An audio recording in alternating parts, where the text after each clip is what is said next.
Sugar factory, ಎಲ್ಲರೂ ಸಾಕಷ್ಟು ಸಕ್ಕರೆ ಫ್ಯಾಕ್ಟ್ರಿ ಇವೆಲ್ಲ ಜಗತ್ತಿಗೆ ಕೊಡ್ತಾ ಇರೋದು ಸೀನೆ. ಹಂಗಾಗಿ ಹೇಳ್ಬಿಟ್ಟು ನಾವು ಸೀರೆ ಇದೆ ಕೈ ಇಲ್ಲ ಅಂತ ಏನಿಲ್ಲ. ನಾವು ಪ್ರತಿಯೊಂದು ಕಾರ್ಖಾನೆ, ಶುಗರ್ ಫ್ಯಾಕ್ಟ್ರಿ ಆಗ್ಬೋದು, ಮತ್ತೊಂದು ಆಗ್ಬೋದು, ಮಗದೊಂದು ಆಗ್ಬೋದು, ಎಲ್ಲ ಕಾರ್ಖಾನೆಗಳು ಕೆಲವೊಂದು ಅವಘಡಗಳು ಅಚಾನಕ್ಕಾಗಿ ಹಠಾತ್ತುಗಳು ನಡೀತಾ ಇರ್ತವೆ. ಆ ಹಠಾತ್ತುಗಳ ಅವಘಡಗಳನ್ನ, ಸಣ್ಣ ಪುಟ್ಟ ಅವಘಡಗಳನ್ನ ಇಲ್ಲಿಯೇ ತೆಗೆದು ಆಗ್ತಕ್ಕಂಥ ಸಣ್ಣ ಪುಟ್ಟ ಅವಘಡಗಳನ್ನ ಇಲ್ಲಿಯೇ ನಾವು ಮ್ಯಾನೇಜ್ಮೆಂಟ್ ಮಾಡ್ತಾ ಮುಂದುವರೆದು ಹೋಗಲಾರ್ದಾಗೆ, ಅಂದರೆ ಜೀವಾಪಾಯ ಆಗೋ ರೀತಿಯಲ್ಲಿ ಅದನ್ನು ರೂಪಿಸ್ಕೊಳ್ತಾ, ಆ ಸಲಹೆಗಳನ್ನು ನಮ್ಮಲ್ಲಿ ಕೈಗೂಡಿಸ್ಕೊಳ್ತಾ ಯಾವ ರೀತಿ ನಮ್ಮ ಜೀವನ ರೂಪಿಸ್ಕೊಳ್ಬೋದು ಅನ್ನೋದ್ರ ಬಗ್ಗೆ ಒಂದೆರಡು ಮಾತುಗಳನ್ನು ಹೇಳ್ತೇನೆ ಅಷ್ಟೇ.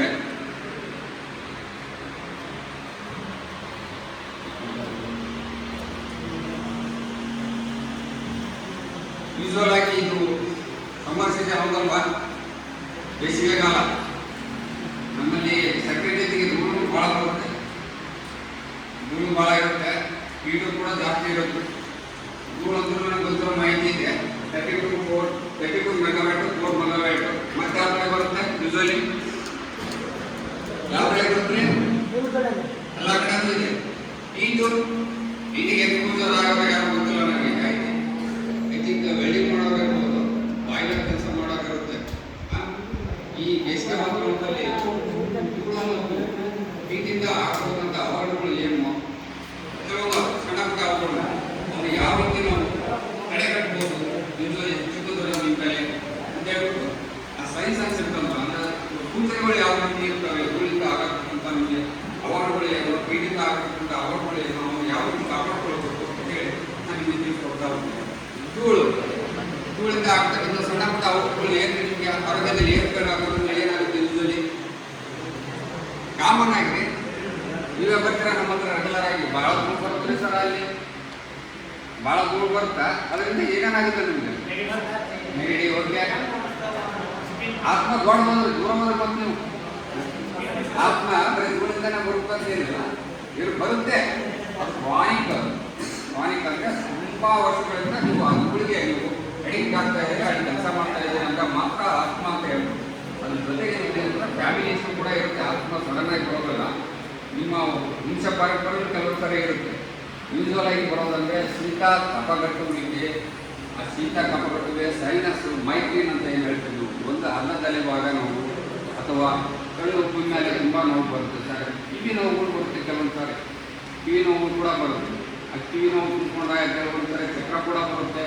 ಆ ಕಫಗಟ್ಟುವಿಕೆ ಇದೆಯಲ್ಲ, ಆ ಕಫಗಟ್ಟುವಿಕೆಯಿಂದ ಯಾಕೆ ಕೆಮ್ಲಕ್ಕೆ ಆಗ್ತಾ ಇರಲಿಲ್ಲೇ ಅದೇನಾಗುತ್ತೆ ಅಂದರೆ ಶೀತ ಕೆಮ್ಮು ಜೊತೆಗೆ ಜ್ವರನೂ ಕೂಡ ಬರ್ತಾ ಹೋಗುತ್ತೆ. ಆ ಜ್ವರದ ಜೊತೆಗೆ ಸ್ವಲ್ಪ ಜನರಲ್ ವೀಕ್ನೆಸ್ ಕೂಡ ಆನಂದ ಇರುತ್ತೆ. ಜ್ವರ ಮತ್ತು ಮೈಕಾಲು ಸುತ್ತು, ಮೈಕೈ ನೋವುಗಳು, ಸುತ್ತುಗಳು ಈ ಥರ ಕಾಣಿಸ್ಕೊಳ್ಳುತ್ತೆ. ಅದನ್ನು ಯಾವ ರೀತಿ ನೀವು ತಡೆಗಟ್ಟಬಹುದು? ನಿಮಗೆ ಗೊತ್ತಿರುತ್ತೆ, ಹೆಚ್ಚಿನ ಮಾಹಿತಿ ನಾನು ಏನು ಹೇಳಿದೆ. ಯಾವ ರೀತಿ ತಡೆಗಟ್ಟಬೋದ್ರಿ?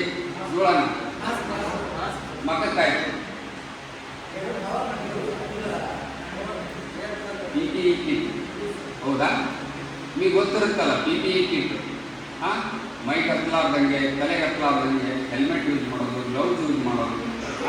ನೀವು ಗ್ಲೌಸ್ ಯೂಸ್ ಮಾಡಿದ್ರೆ ನೀವು ಎಲ್ಲೋ ಟಚ್ ಮಾಡ್ತೀವಿ, ಗ್ಲೌಸ್ ಯೂಸ್ ಮಾಡಲಾರ್ದಂಗೆ ನೀವು ಅಲ್ಲೋ ಧೂಳು ಮುಟ್ಬಿಟ್ಟು ಅದನ್ನು ಬಾಯಿ ಒರ್ಸ್ಕೊಳ್ಳೋದಾಗಲಿ, ಕಣ್ಣು ಒರ್ಸ್ಕೊಳ್ಳೋದು, ಮಕ್ಕಳು ಒರ್ಸ್ಕೊಳ್ಳೋದಾಗಲಿ ಈ ಥರ ಆಗ್ತಾ ಇರ್ತದೆ. So first important is PPE kit. ಅದ್ರ ಜೊತೆಗೆ ಮಾಸ್ಕ್ ಕೂಡ ಯೂಸ್ ಮಾಡಬೇಕು. ಇವು ಸಣ್ಣ ಪುಟ್ಟ ಜನರಲ್ ಆಗಿ ಹೆಚ್ಚಿನ ಮಾಹಿತಿ ಏನು ನನಗೆ ತುಂಬ ದೂರ ಡೀಪಾಗಿ ಒಳ ಹೋಗ್ತಾ ಹೇಳಂತ ಮಾಹಿತಿ ಕೊಡಲ್ಲ. ನಾನು ಸಿಂಪಲ್ ಆಗಿ ಹೇಳ್ತಾ ಹೋಗ್ತೀನಿ. ಅದ್ರ ಜೊತೆಗೆ ಹೀಟಿಗೆ ಏನು ಬರುತ್ತೆ ನಿಮ್ಮ ಜೀವನದಲ್ಲಿ? ಹೀಟಿಗೆ ಓಕೆ, ಹೀಟಿಗೆ ಜ್ವರ ಬರ್ತಾವೆ. ಇನ್ನೂ ಒಂದು ಕಡೆ ಬರುತ್ತಪ್ಪ, ಉಟ್ಕೊಳ್ಳೋಣ ಮತ್ತೆ. ಹೀಟ್ ನೆಗಡಿ ನೀವು ಗೊತ್ತಾಗ ಬಂದೈತಿ. ಹೀಟ್ ನೆಗಡಿ, ಹೀಟ್ ನೆಗಡಿ ಏನು ಬರುತ್ತೆ ಹೇಳ್ರಿ? ಯಾಕೆ ನೀವು ಒಂದ ಪಾಣ್ಯಾಗ ಫ್ಯಾನ್ ಹಾಕೊಂಡು ಎಲ್ಲ ಬಿಟ್ಟು ಬಂದಿರ್ತ ಮಕ್ಕಳನ್ನ ಹೀಟ್ ನೆಗಡಿ ಬರುತ್ತೆ.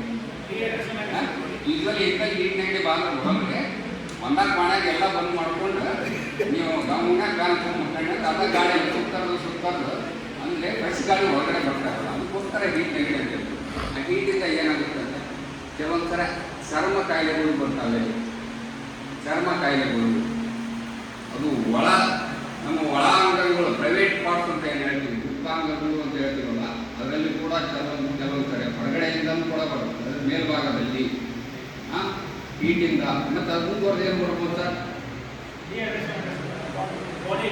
ಬಾಡಿ ಡಿಹೈಡ್ರೇಷನ್ ಬಗ್ಗೆ ನಾರ್ಮಲ್ ಆಗಿ ಹೇಳ್ತೀನಿ. ತುಂಬ ಉಷ್ಣ ಹೆಚ್ಚಾದಾಗ ಸಾಮಾನ್ಯ ಏನಂತ ಹೇಳ್ತೀನಿ ನಾವು ಮುನ್ಸೂಚನೆಗಳು: ನಾಯಿಗೆ ಒಣಗುವಿಕೆ, ಮೈ ಬೆವರುವಿಕೆ, ತಲೆ ತಿರುಗುವಿಕೆ, uneasiness of the both upper and lower limbs, ಅಂದರೆ ನಿಮ್ಮ ಕೈ ಕಾಲು ನಿಶ್ಶಕ್ತಗೊಳ್ಳುವಿಕೆ, ಹೊಟ್ಟೆಯಲ್ಲಿ ಒಂಥರ ಸಂಕಟ ಅಂತ ಹೇಳ್ತೀವಿ, burning sensation of the abdomen ಅಂತ ಹೇಳ್ತೀವಿ. ಹೊಟ್ಟೆ ಉಳಿಯೋದಕ್ಕೆ, ನಾಲಿಗೆ ಒಣಗೋದಕ್ಕೆ, ತಲೆ ಚಕ್ರ ಇರೋದಕ್ಕೆ, ವಾಂತಿ ಬರೋ ಥರ ಇರ್ತದೆ. ಇವೆಲ್ಲ ಸಣ್ಣ ಪುಟ್ಟ ಮುನ್ಸೂಚನೆಗಳು, ಎಕ್ಸ್ಟ್ರೀಮ್ ಹೀಟ್. ಅದು ಮತ್ತೆ ಇವನ್ನೆಲ್ಲ ಇದ್ರ ಜೊತೆಗೆ ಏನಾಗುತ್ತೆ ಮುಂದುವರೆದ ಭಾಗ ಅಂತ ನೀವೇನು ಮಾಡಬೇಕು ಅಂದರೆ ಸಫಿಷಿಯೆಂಟ್ ಇಂಟೇಕ್ ಆಫ್ ವಾಟರ್. ಪ್ರತಿಯೊಂದು ಗಂಟೆ ಅಥವಾ ಅರ್ಧ ಗಂಟೆ ಈ ಕಪ್ ಆಫ್ ವಾಟರ್ ಪ್ರತಿಯೊಬ್ಬ ಮನುಷ್ಯ ನಾರ್ಮಲ್. ನಾನು ಹೇಳ್ತಾ ಇರೋದು ನನ್ನ ಬಾಡಿಗೆ 3-4 ಲೀಟರ್ ನೀರು ಸಾಕು, ನಿಮ್ಮ ಬಾಡಿಗೆ 4-6 ಲೀಟರ್ ಬೇಕು. ನಾನು ಸ್ವಲ್ಪ ತಳಗಿರಲ್ಲ, ಅದಕ್ಕೆ ನನಗೆ 3-4 ಲೀಟರ್ ಸಾಕು. ಸರಿ, ಮತ್ತು ಬೇರೆ ಬೇಕಾಗುತ್ತೆ. 6 ಲೀಟರ್ ಜಾಸ್ತಿ ತೊಗೊಂಡ್ರು ಮನೆ ಅವರು ನಾರ್ಮಲ್ ಮನುಷ್ಯ ಬಂದ್ಬಿಟ್ಟು 3-5 ಲೀಟರ್ ಕುತ್ಕೊಳ್ಳೋಣ. ಈ ಸಮ್ಮರ್ ಸೀಸನಲ್ಲಿ ಸ್ವಲ್ಪ ಜಾಸ್ತಿ ತೊಗೊಂಡ್ರು ತುಂಬಾ ಆಗುತ್ತೆ. ಅದ್ರ ಜೊತೆಗೆ ನೀವು ತೊಗೊಂಡಾದ ಆಹಾರ ಕೂಡ ಇಂಪಾರ್ಟೆಂಟ್ ಆಗುತ್ತೆ.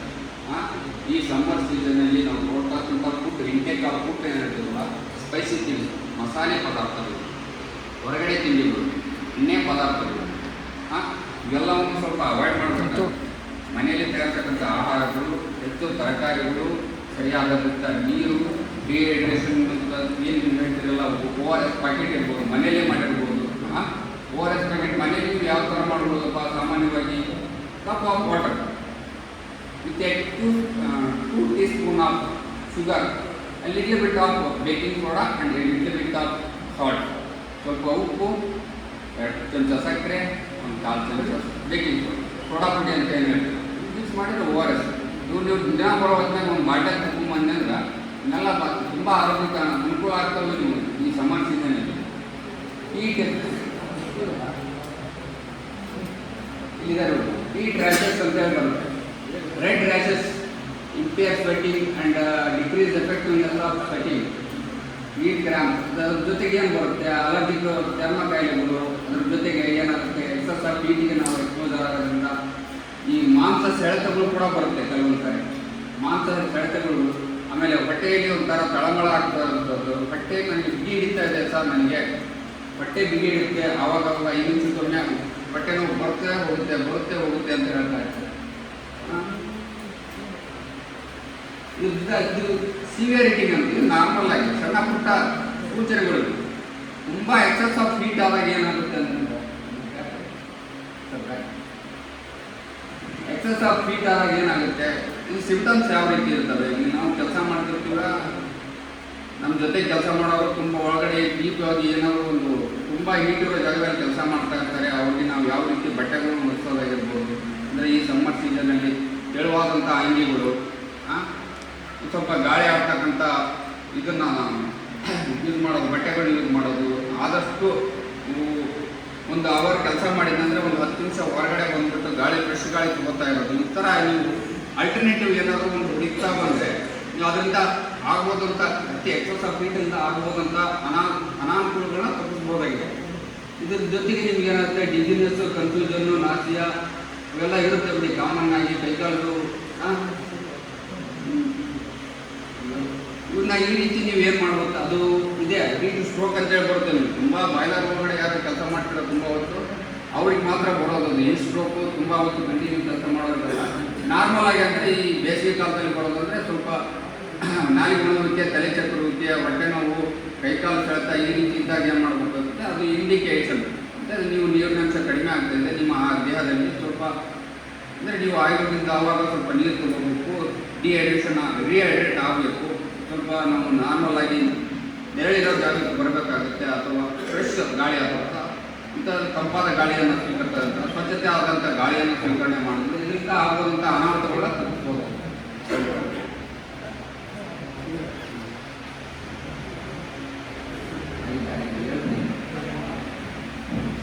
ಮತ್ತು ನಾವು ಇನ್ನೊಂದು ಕೆಲವೊಂದು ಪ್ರಾಥಮಿಕ ಚಿಕಿತ್ಸಾ ವಿಧಿವಿಧಾನಗಳು, ಇದು ಯಾವ ರೀತಿ ನಮಗೆ ಉಪಯೋಗ ಆಗುತ್ತೆ ನಾವು ಕೆಲಸ ಮಾಡ್ತಿರೋ ಸಮಯದಲ್ಲಿ, ಏನಾದರೂ ಅನಾನುಕೂಲಗಳು ಅವುಗಳು ಆದಲ್ಲಿ ಯೂಶಲಿ ಇಲ್ಲಿ ಅಂತಲ್ಲ ಮನೆಯಲ್ಲೂ ಕೂಡ ಹೆಲ್ಪ್ ಆಗುತ್ತೆ, ಸಮಾಜದ ಜೀವನದಲ್ಲಿ ಕೂಡ ಇದು ಉಪಯೋಗ ಆಗುತ್ತೆ, ತುಂಬಾ ಉಪಯೋಗ ಆಗುತ್ತೆ. ಪ್ರಾಥಮಿಕ ಚಿಕಿತ್ಸೆ ಅಷ್ಟೇ ಹೇಳ್ತಾ ಇರೋದು ನಾವು ಡಾಕ್ಟ್ರ್ ಹತ್ರ ನೀವು ಏನು ತೊಗೊಂಡು ಹೋಗ್ಬೇಕು ಪೇಷಂಟ್ನ.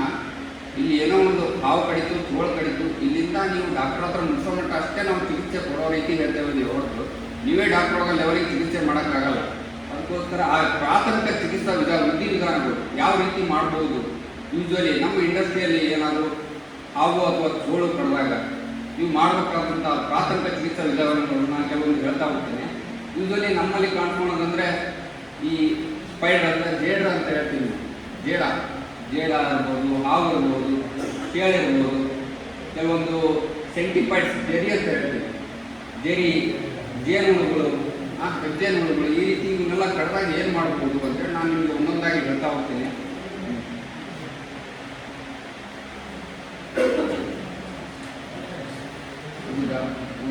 ಹಾವು ಕಡಿದಾಗ ಏನಿರುತ್ತೆ ಮನುಷ್ಯನಿಗೆ ಯೂಶ್ವಲಿ ಜನರಲ್ ಅಂದರೆ ಹಾವು ಕಡಿದ ಮನುಷ್ಯ ಆಗುತ್ತೆ. ಯೂಶ್ವಲಿ ನಮ್ಮಲ್ಲಿ ಸ್ನೇಕ್ ಬೈಟ್ ಅಂದರೆ ನೀವು ಪಾಯ್ಸನಸ್ ತುಂಬಾ ಏನಿಲ್ಲ. ಯೂಶ್ವಲಿ ನಮ್ಮ ಇಂಡಿಯಾದಲ್ಲಿ ಬಂದ್ಬಿಟ್ಟು 2-3 ಮಾತ್ರ ಸ್ನೇಕ್ ಬಂದ್ಬಿಟ್ಟು ವಿಷಹಾರಿಕಾರಿ. ಜೀವ ಕುತ್ತಂಥ ಹಾವುಗಳು ತುಂಬಾ ಕಡಿಮೆ. ಆದರೂ ಕೂಡ ಗ್ಯಾಂಗ್ರೀನ್ ಅಂತ ಏನು ಹೇಳ್ತೀವಿ ಫ್ಯೂಚರಲ್ಲಿ, ಅದು ಗ್ಯಾಂಗ್ರೀನು ಮತ್ತು ಕೊಳಿತ ಯಾವುದು ಖಾಲಿ ಕಡಿದಿರ್ಬೋದು, ಕೈ ಕಡಿದಿರ್ಬೋದು ಹಾವು, ಅದು ವಿಷಯ ಇಲ್ಲಪ್ಪ ಅಂತ ಹೇಳ್ಬಿಟ್ಟು ಅದು ಮುಂದೆ ಜೀವ ಖಾಲಿ ಮಾಡಲಿ ಅಂತ ಅಂದ್ಬಿಟ್ಟು ಕಡಿದಿರೋಂಥ ಪಾತ್ರಕ್ಕೆ ಅಂದರೆ ಈಗ ಕೈ ಕಡಿದ್ರೆ ಕೈ ಕತ್ತರಿಸೋದ್ರಲ್ಲಿ ಆ ಥರ ಗ್ಯಾಂಗ್ರೀನ್ ಅಂತೇಳಿ ಮಾಡ್ತಾ ಹೋಗ್ಬೋದು. ಆ ಥರ ಆಗಲಾರ್ದಂಗೆ ನಾವು ಆ ಹುಡುಗನ್ನ ಅಥವಾ ನಮ್ಮ ಸಹಪಾಠಿಯನ್ನು ನಮ್ಮ ಸಾಮಾಜಿಕ ಜೀವನದಲ್ಲಿ ಎಲ್ಲಾದರೂ ಹೊರಗಡೆ ಹೋದಾಗ ಮನೆ ಹತ್ರ ಯಾರ್ಯಾರು ಕಡಿತು ಟಚ್ ಆಯಿತು ಅಂದರೆ ಅದನ್ನು ನಾವು ಆ ರೀತಿ ಮುಂದೆ ಅದು ಕಟ್ ಮಾಡುವಂಥ ರೀತಿ ಆ ಆಸ್ಪತ್ರೆಗೆ ಕರ್ಕೊಂಡು ಹೋಗ್ಬೇಕು. ಅದನ್ನು ಆಸ್ಪತ್ರೆಗೆ ಕರ್ಕೊಂಡು ಹೋದ್ರೆ ಒಂದು ವಿಷಯ ಮೇಲೆ ಏರಿರ್ಬೋದು. ಆ ರೀತಿ ಏನಾದರೂ ಪ್ರಿವೆನ್ಷನ್ ಮಾಡಬೇಕು, ಮುನ್ಸೂಚನೆಗಳು, ಮುಂದೆ ಆಲೋಚನೆಗಳು ಏನಾದರೂ ಯೋಚನೆ ಮಾಡಬೇಕಂದ್ರೆ ಅದು ಏನಾಗುತ್ತೆ ಯೂಶ್ವಲಿ ಹಾವು ಕಡಿದಾಗ ಅಂದರೆ ಸೆಂಟ್ರಲ್ ಅಂದರೆ ತಲೆಯಲ್ಲಿ ಮಿದುಳಿನ ಪ್ರಮಾಣದಲ್ಲಿ ಬಂದ್ಬಿಟ್ಟು ಹಾವು ಕಡಿದ ಮನುಷ್ಯನಿಗೆ ಏನಾಗುತ್ತೆ ಅಂದರೆ ತಲೆ ಚಕ್ರವರ್ತಿ ಸ್ಟಾರ್ಟ್ ಆಗುತ್ತೆ. ಪೇಂಟಿಂಗ್ ಇನ್ಕ್ರೀಸ್ ಥರ್ಸ್ಟ್ ಅಂದರೆ ನೀರು ಕುಡಿಯೋ ಬಾಯಾರಿಕೆ ಭಾಳ ತುಂಬ ಬರುತ್ತೆ. ತಲೆ ಚಕ್ರ, ತಲೆನೋವು, ಬಾಯಾರಿಕೆ ಆಗ್ತಾ ಹೋಗುತ್ತೆ ಹಾವು ಕಡಿದ ಮನುಷ್ಯನಿಗೆ. ಇದು ಸೆಂಟ್ರಲ್ ನರ್ವಸ್ ಸಿಸ್ಟಮ್, ಮಿದುಳಿಗೆ ಬಂದ್ಬಿಟ್ಟು. ಇನ್ನು ಕಣ್ಣಲ್ಲಿ ಬಂದ್ಬಿಟ್ರೆ ಅಂದರೆ ಬ್ಲೈಂಡ್ನೆಸ್ ಅಂತ ಹೇಳ್ತೀವಿ ನಾವು. ಬ್ಲರಿನೆಸ್ ಅಂದರೆ ಕಣ್ಣು ಮಂದಗಟ್ಟುತ್ತೆ. ನನಗೆ ಯಾಕೆ ತಲೆ ಚಕ್ರ ಬಂದಾಗುತ್ತೆ, ಕಣ್ಣು ಮಂದಮಂತಾಗುತ್ತೆ ಅಂತ ಹೇಳ್ತಾರೆ. ಅದು ಬಿಟ್ಬಿಟ್ಟು ಅಂದ್ರೆ ಹಾರ್ಟ್ ರೇಟು ಮತ್ತು ಏನಾಗುತ್ತೆ ಅಂದ್ರೆ ಅವರು ರ್ಯಾಪಿಡ್ ಪಲ್ಸ್ ನಾಡಿ ಬಿಡ್ತಾ ಮಾಡಿದ್ರೆ ತುಂಬಾ ಜಾಸ್ತಿ ಆಗ್ತಾ ಹೋಗುತ್ತೆ ಹಾವು ಕಡಿದ ಮನುಷ್ಯನಿಗೆ. ಇದು ಲೋ ಬ್ಲಡ್ ಪ್ರೆಷರ್ ಅಂತಂದರೆ BP-ನ ಮತ್ತು ಅದು ಕಡಿಮೆ ಮಾಡ್ತಾ ಬರುತ್ತೆ. ನಾಡಿ ಬಿಡಿತ ಜಾಸ್ತಿ ಮಾಡುತ್ತೆ, ರಕ್ತದೊತ್ತಡವನ್ನು ಕಡಿಮೆ ಮಾಡ್ತಾ ಬರುತ್ತೆ. ಸೀವಿಯರ್ ಶಾಕ್ ಏನಾಗುತ್ತೆ ಅಂದರೆ ಸೀವಿಯರ್ ಶಾಕ್ ಅಂತಂದ್ರೆ BP ಲೋ ಆದಾಗ ಹಾರ್ಟ್ ಬೀಟ್ ಸ್ಪೀಡ್ ಆಗ್ತಾ ಹೋಗುತ್ತೆ. ಹಾರ್ಟ್ ಮ್ಯಾಕ್ಸಿಮಮ್ ಏನಂದರೆ ಒಂದು ಪೀರಿಯಡ್ ಅಂತ ಹೇಳ್ತೀವಿ, ಒಂದು ಶಕ್ತಿ ಅಂತ ಹೇಳ್ತೀವಿ. ತನ್ನ ಶಕ್ತಿ ಮೀರಿ ಅದು ಹೊಡ್ಕೊಳಕ್ಕೆ ಸ್ಟಾರ್ಟ್ ಮಾಡಿದಾಗ ಏನಾಗುತ್ತೆ ಸ್ಟಾಪ್ ಆಗುತ್ತೆ. 3-4 ನಿಮಿಷ ಹೊಡೆದು ಕೈ ಮೀರುತ್ತೆ. ಕೈ ಮೀರಿ ಏನಾಗುತ್ತೆ ನನ್ನ ಕೈಲಿ ಆಗಲ್ಲಪ್ಪ ಅಂತ ಹೇಳ್ಬಿಟ್ಟು ನಿಂತು ಆ ಟೈಮಲ್ಲಿ ಆ ಥರ ಸಿಚುವೇಷನಲ್ಲಿ ನೀವು ಯಾವ ರೀತಿ ಹ್ಯಾಂಡಲ್ ಮಾಡ್ಬೋದು.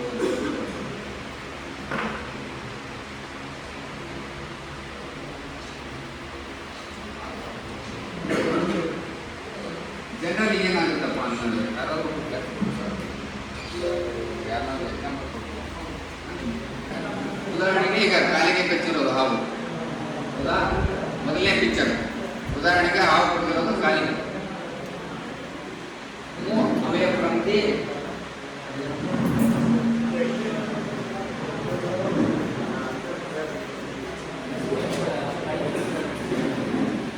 ಹಾವು ಉದಾಹರಣೆಗೆ ಕಾಲಿಗೆ ಬೈಟ್ ಆಗಿದೆ ಅಂತ ಮೊದಲನೇದಾಗಿ ಏನು ಮಾಡಬೇಕು, ಈ ಕಡಿದಿದ್ದೆ ನನಗೆ ಹಾವು ಅಂದರೆ ಆ ಹಾವಿಂದ ದೂರ ಯೋಚನೆ ಮಾಡಬೇಕು.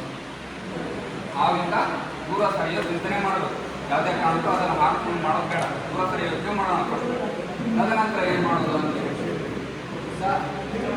ಇವು ಇದ್ದೀನಿ ಅಂದರೆ ಈ ನನಗೆ ಕಡಿದಿದೆ, ನನಗೇನಾದರೂ ಇದು ಶೂ ಹಾಕ್ಕೊಂಡಿದ್ದಾನೆ, ಈ ಕಾಲಲ್ಲಿ ಏನಾದರೂ ರಿಂಗ್ ಇದೆ, ಉಂಗುರ ಅಂತ ಹೇಳ್ತಿರುವ ಈ ಉಂಗುರ ಮತ್ತು ಯಾರೋ ಒಂದು ಕಾಲಿಗೆ ದಾರ ಕಟ್ಟಿರ್ತಾರೆ, ಅದು ಏನೋ ಒಂದು ನಂಬಿಕೆ ಮೇಲೆ ಆ ಉಂಗುರ ಆಗಿರ್ಬೋದು, ಶೂ ಆಗಿರ್ಬೋದು, ಮತ್ತು ಬಿಗಿಯಾದಂಥ ವಸ್ತುಗಳು ಏನಾದರೂ ಇದ್ದರೆ ಆ ಕಡಿದ ಜಾಗದಲ್ಲಿ ಅಕ್ಕಪಕ್ಕದಲ್ಲಿ ಕೈ ಕಡಿದಿದ್ರೆ ಕೈಗೆ ಅಥವಾ ಕಾಲಿ ಕಡಿದಿದ್ರೆ ಕಾಲಿಗೆ ಆ ಅಕ್ಕಪಕ್ಕದಲ್ಲಿ ಏನಾದರೂ ಬಿಗಿಯಾದಂಥ ವಸ್ತುಗಳು ಉಂಗುರ, ದಾರ, ಮತ್ತೊಂದು ಶೂ ಕೈ ಏನಾದರೂ ಇದ್ದರೆ ಅವನ್ನೆಲ್ಲವೂ ಇದು ಅಂದರೆ ಕಾಲಿಗೆ ಬೈಟ್ ಆಗ್ತಪ್ಪ ಅಂದರೆ ಏನು ಮಾಡಬೇಕು, ಫಸ್ಟು ಅದರಿಂದ ದೂರ ಹೋಗೋದು ಯೋಚನೆ ಮಾಡಬೇಕು. ಹಾವು ಕಡಿದ ಅಂಥ ಜಾಗದಿಂದ ಆ ಹಾವನ್ನು ಬಿಟ್ಟು ದೂರ ಹೋಗೋಂಥ ಆಲೋಚನೆ ಫಸ್ಟ್ ಮಾಡಬೇಕು.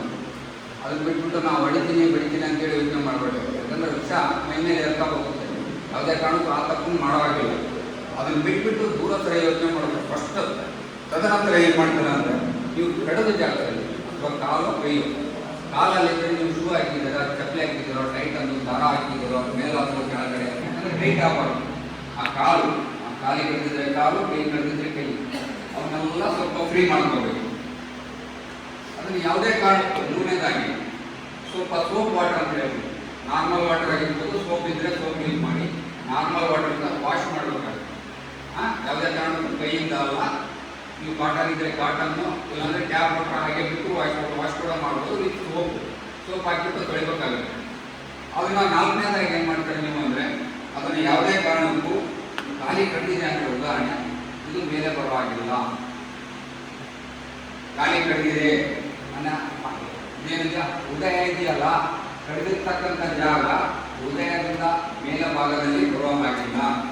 ಯಾಕಂತಂದರೆ ಇಲ್ಲಿ ಹರಿತಕ್ಕಂಥ ರಕ್ತ ಸಂಚಾರ ಹೃದಯಕ್ಕೆ ಬರುತ್ತೆ, ಹೃದಯದಿಂದ ಮಿದುಳಿಗೆ ಹೋಗುತ್ತೆ.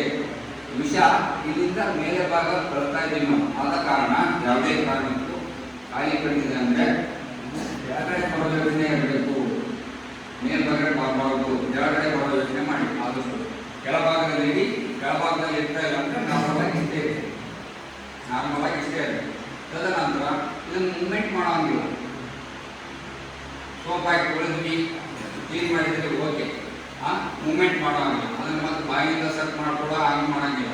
ನಾನು ಬಾಯಿಂದ ಕೆಲವೊಂದು ವಿಚಾರಗಳನ್ನು ಹೋಗ್ತಾರೆ, ಬಾಯಿಗೆ ತೆಗೆದೇ ವಿಷ ಹೋಗ್ಬೇಕು ಅಂತ ಹೇಳ್ತೀವಿ. ಆ ಥರ ಏನಿರಲ್ಲ, ಬಾಯಿ ಕೂಡ ಸೆಟ್ ಮಾಡೋ ಆಗಿಲ್ಲ. ಸೋಪ್ ನೀರಲ್ಲಿ ತೊಳೆದ್ಬೋದು, ಇಲ್ಲ ನಾರ್ಮಲ್ ನೀರಲ್ಲಿ ತೊಳೆದ್ಬಿಟ್ಟು ಅದನ್ನು ಮೂವ್ಮೆಂಟ್ ಮಾಡುವಾಗ ಇಮ್ಮೊಬಿಲೈಸೇಷನ್ ಅಂದರೆ ಮೂವ್ಮೆಂಟ್ ಮಾಡುವಾಗೆ ಅಲ್ಲೇ ಇಡಬೇಕಾಗುತ್ತೆ. ಅಲ್ಲೇ ಇಟ್ಬಿಟ್ಟು ಆದರೆ ನಿಮ್ಮಲ್ಲಿ ಏನಾದರೂ ಸುತ್ತಮುತ್ತ ಏನಾದರೂ ಸಿಕ್ಕರೆ ಒಂದು ಸ್ಪ್ಲಿಂಟ್ ಅಂತ ಏನು ಹೇಳ್ತೀವಿ ನಾವು, ಈ ಕಾಲು ಅಥವಾ ಕೈ ಬಿಸಿಲಾದಂಗೆ ಅಂದರೆ ಮೂವ್ಮೆಂಟ್ ಆಗಲಾರ್ದಂಗೆ ನಾವು, ಯಾಕಂದರೆ ಇದನ್ನು ಮುಂದೆ ಕರ್ಕೊಂಡು ಹೋಗ್ಬೇಕು ಆಸ್ಪತ್ರೆಗೆ. ಮೂವ್ಮೆಂಟ್ ಆಗಲಾರ್ದಂಗೆ ಏನು ಮಾಡಬೇಕು, ಒಂದು ಚಿಕ್ಕದಾಗಿ ಈ ಥರ ಏನಾದರೂ ಒಂದು ನೀವು ಮನೆಯಲ್ಲಿ ಡಬ್ಬಿ ಇರುತ್ತಲ್ಲ ರೆಟ್ಟಿಂಗ್ ಬಾಕ್ಸು, ಆ ಥರದ ಬಾಕ್ಸ್ ಏನಾದರೂ ಒಂದು ತುಣುಕು ಮಾಡಿಕೊಂಡು ಅಥವಾ ಒಂದು ಏನಾದರೂ ಸಿಕ್ಕಂದರೆ ಒಂದು ಏನೋ ಒಂದು ಹಗುರವಾದ ತುಣನ್ನು ಕಟ್ಕೊಂಡು ಏನು ಮಾಡಬೇಕಂತೆ ಇದನ್ನು ಸರೌಂಡಿಂಗ್ ಹಾವುಗಳ ಜಾಗ ಇರುತ್ತಲ್ಲ ಅದರಿಂದ 2 ಇಂಚು ಮೇಲೆ 2 ಇಂಚು ಕೆಳಗಡೆ ನೀವು ಇದನ್ನು ಕಟ್ಟಬೇಕಾಗುತ್ತೆ. ಕಟ್ಟೋದಂದ್ರೆ ಫುಲ್ ಟೈಟ್ ಅಲ್ಲ, ಅದನ್ನು ಕ್ಲೀನ್ ಮಾಡಿರಿ, ಇದ್ದರೆ ಬ್ಯಾಂಡೇಜ್ ಮಾಡಿರಿ, ಇಲ್ಲ ಅಂತಂದ್ರೆ ಹಾಗೆ ಬಿಡ್ರಿ.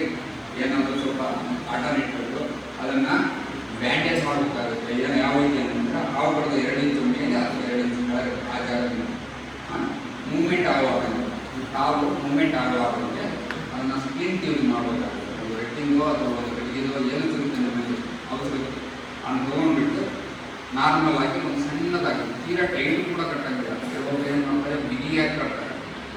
ರಕ್ತ ವಿಷ ಮ್ಯಾಲೆ ಏನು ಮಾಡೋದು ಅಂತ ಹೇಳ್ತಾರೆ, ಬಿಗಿಯಾಗಿ ಕಟ್ಟೋ ಹಾಗಿಲ್ಲ. ಬಿಗಿಯಾಗಿ ಕಟ್ಟಿದ್ರೆ ಅಂದರೆ ಏನಾಗುತ್ತೆ ಅಂದರೆ ಅದು ರಕ್ತ ಅಲ್ಲೇ ಉಳಿದು ಏನು ಮಾಡುತ್ತೆ, ಗ್ಯಾಂಗ್ರೀನ್ ಆಗುತ್ತೆ.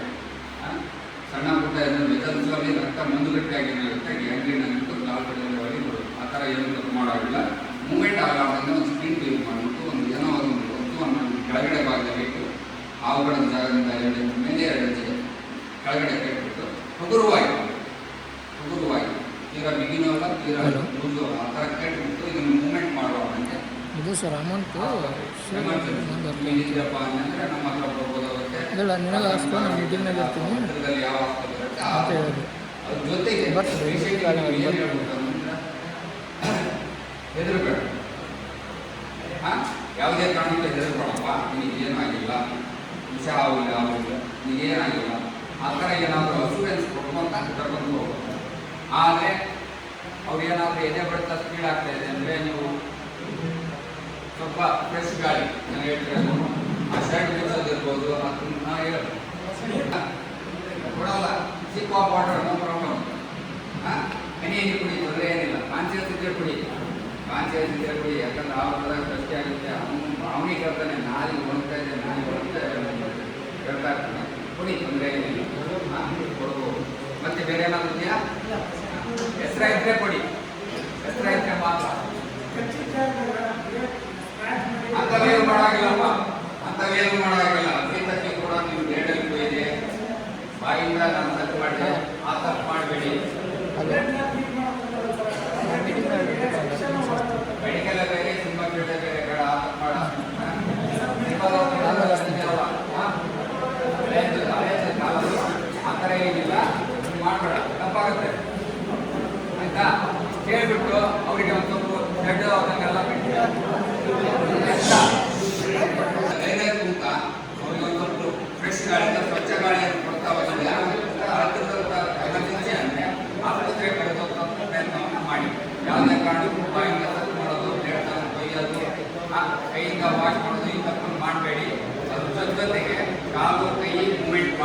ಆಗಿಲ್ಲ, ಕಾಲು ಕೈ ಮೂವ್ಮೆಂಟ್ ಮಾಡೋ ಆಗಿಲ್ಲ. ಇದು ಮೇನ್ ಇಂಪಾರ್ಟೆಂಟ್. ಮತ್ತೆ ಏನಾದರೂ ಡೌಟ್ ಇದೆಯಾ? ಹಾಫ್ ಬೈಟ್ ಸ್ನೇಕ್ ಬೈಟಲ್ಲಿ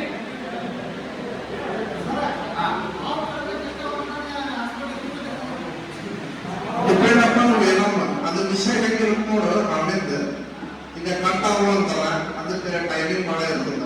ಈ ಸ್ಪೆಕ್ಟಿಕಲ್ ಕೋಬ್ರಾ ಅಂತಾರ, ಅದಕ್ಕೂ ಟೈಮ್ ಭಾಳ ಇರೋದಿಲ್ಲ. ಈಗ ಮನ್ಮುಕ್ಕಾವು ಅವು ಕಡಿದಿಲ್ಲ. ಮತ್ತೆ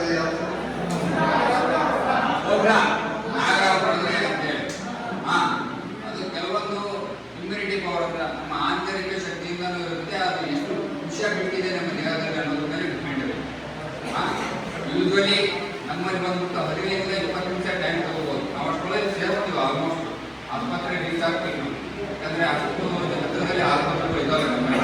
ಅದು ತುಂಬ ದೂರ ಹೋದಂಥ ಹಳ್ಳಿಗಳು ಯಾವುದಿಲ್ಲ ಅನ್ಸುತ್ತೆ. ಡೇಂಜರ್ ರಸಗೊಬ್ಬರ ಡೇಂಜರ್ ಅವರಿಂದ 30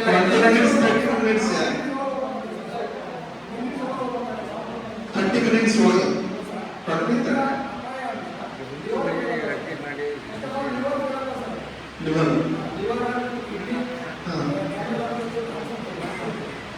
ಅದು ವಿಷಯ ಏನಂದ್ರೆ ಜಗನ್ನ ಒಳಗಿನ ಆಹಾರ ವೇಸ್ಟ್ ಆಗ್ಬೋದು. ಅದು ಉಳಿದಂದ್ರೆ ಹಂಗೇನವ ಏನಾರ ಸ್ನೇಕ್ ಕಡದು ಉಳಿದಂದ್ರೆ ಆರ್ಗನ್ಸ್ ಸಣ್ಣಾಗಿ ಡ್ಯಾಮೇಜ್ ಆಗೋದು ಬರ್ತದೆ. 30 ಮಿನಿಟ್ಸ್ ಲಾಸ್ಟ್. ಪ್ರತಿಯೊಂದು ನಿಮಿಷ ಇಂಪಾರ್ಟೆಂಟ್ ಆಗ್ತಾ ಹೋಗುತ್ತೆ.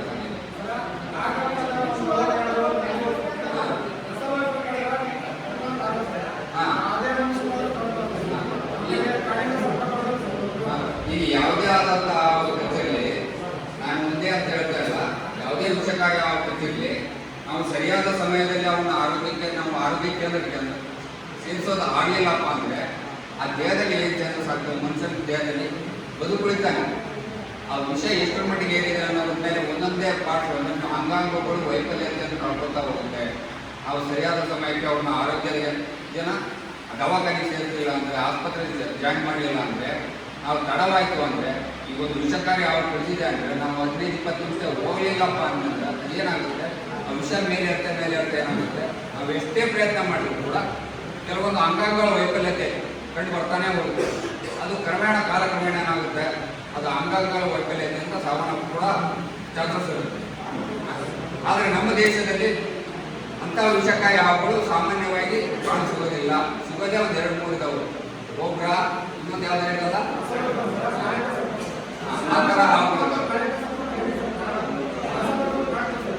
ಕಾಣ್ತಾವ. ಯಾವ ಏರಿಯಾ ಯಾವುದು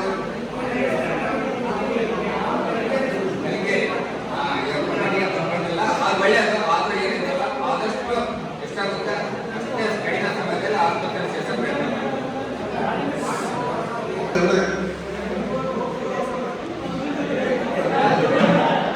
ಹಾವು ಕಡಿದ ಕಾಯಿಲೆಗೆ ಸ್ಪೆಸಿಫಿಕ್ಕಾಗಿ ಇರೋದು ಆಂಟಿಸೈಡ್ ಮಾತ್ರ.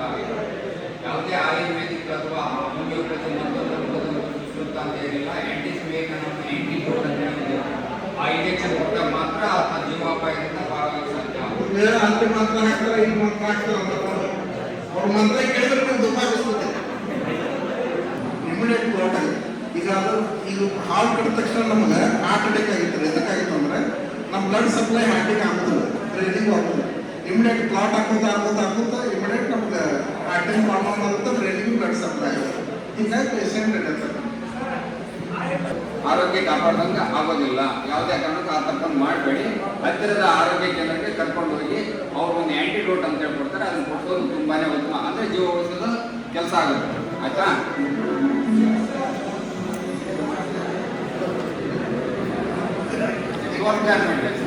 ಹಾವು ಕಡಿದಕ್ಕೆ ವಿಡಿಯೋ ಇದೆ.